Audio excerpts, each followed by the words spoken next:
mbokki internautes yi safoo setaan AGT News daleen ak jàmm ci xibaar.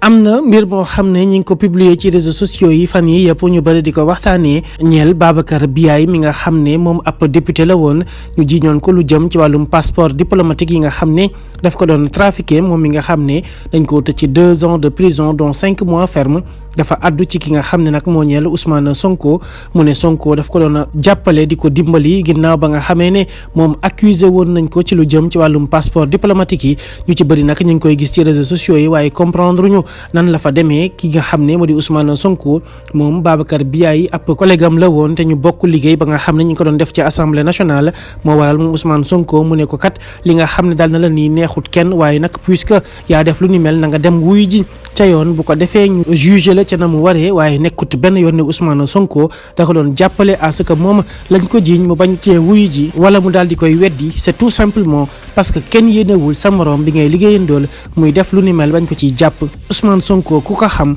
ne jub ak jubal képp moom mooy ay mbiram te li nga xam ne moo di trafic de passeport diplomatique lu muy condamné la ndax nekk na loo xam ne dafay tuuti la image bu réewum Sénégal. mbokki internautes yi safoo seetaan AGT News abonné leen suñu chaîne saa su ne ngeen di am ay xibaar yu wér te wóor